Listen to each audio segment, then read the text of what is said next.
Okoli bụ onye ama ama mkpọrọgwụ na mkpọrọgwụ akụkọ doro anya n'ụga na kasụl Agụata abụrụgo onye merụbere mmemme mmepe ụlọ agaraga ụlọ ọ lụrụ nnọọ n'ụdị pụrụ nnukwu iche n'obodo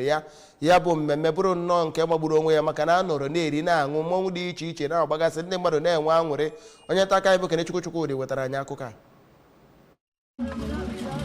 Ụlọ elu ahụ na-atọ nke nwere ọnụkwụ dị iche iche ebe a na-anabata ndị ọbịa yanakwa ọnụkwụ ndị ọzọ bụ nke Chief Okoli kwuru nọọ nnukwu ihe aṅụrị ịlụ ụlọ ahụ ma bụkwara akaọlụ Chukwu nke o ji maka ya wee kpọkuo ndị mmadụ oku nke gụnyekwere eze ọdịnala nke obodo Ụga Igwe Chidi Eze Nwugo ịbịa soro n'obi aṅụrị ya dịka ọ na-agbape ụlọ ahụ. Chief Tochukwu Eze-Ibe onye bụ onye ọdịnala bụ onye mere ka amata na Chief Okoli dịka nna nyegara ya yanakwa ndị ọzọ nke ọ bụgoro onye ji dibịa na ahọ karịrị arọ 20 wee mara bụkwara onye Chukwu gọzigoro ọfụma ma kpekwa ekpere ka ngọzi ya na-aga n'iru. Otu n'ime enyi ya nwoke bụ Chief Bat Ebonyihe kwuru na Chief Okoli bụ onye obi ya dị ọcha bụkwara onye a maara dịka onye na-enyere ndị mmadụ aka n'obodo Ụga nke imepu nnọọ ya bụ nnukwute ihe mmepụta ma kpekwere ya ekpere ịga n'iru. Na otu ntụziaka ahụ Chief Akụnwanne Nzediofor bụkwara onye kpere ekpere ka ngọzi Chukwu na-abawanye n'ime ndụ ya site na obodo Ụga nke dị n'okpuru ọchịchị Agụata. Aha m